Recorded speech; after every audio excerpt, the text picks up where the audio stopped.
பண்ணுவாங்க. இல்ல தம்பி, அண்ணா வரலாறு, ஊந்து அடிச்சு கலைஞர் வரலாறுனா ரொம்ப அருமையா செய்வாங்க. அதான் சொல்லுவேன் கேளுங்க. ஊந்து அடிச்சு மெரினாவில் இடம் வாங்கி நினைவு வச்சு அவருக்கு பெரிய வாழும் இந்த உலகமே அவர் தான் உருட்டிட்டு வந்தாருன்னு இன்னொருத்துக்கு பெரியார் உலகம் அது வருது பஞ்சாயத்து.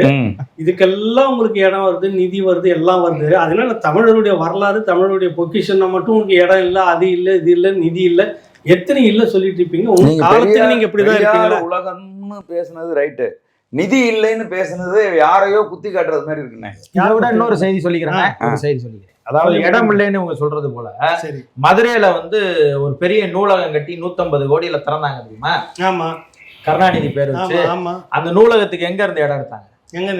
அவங்க அங்க இருந்த அரசுக்கு தங்கியிருந்த அரசினர் மாளிகை இருக்கு இல்லையா, அதாவது அரசு ஊழியர்கள் கட்டியிருந்த அந்த குவார்டர்ஸ் இருக்குல்ல, அதை இடிச்சுதான் அதுல கட்டினாங்க.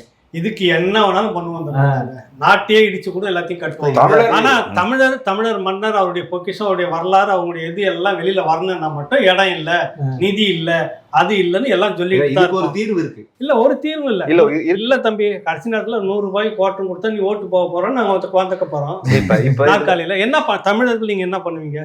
நான் ஒரு யோசனை சொல்லுங்க. ஒரு தீர்வு, அந்த அங்கு நினைவிடம் வைக்கிற இடத்துல ஐயா கருணாநிதி அவர்களுக்கும் ஐயா பெரியார் அவர்களுக்கும் அங்க மார்பளவு சிலை இல்ல, ஆள் உயர சிலை வைக்கப்படும் அப்படின்னு கூடுதலா ஒரு பெட்டிஷன் நீங்க போட்டு பாருங்க. அடுத்த நொடியே அரசாங்கம் இடம் கொடுக்கும். ஐடியா தெரியாம இருக்கீங்க. நல்லா இருக்கு இந்த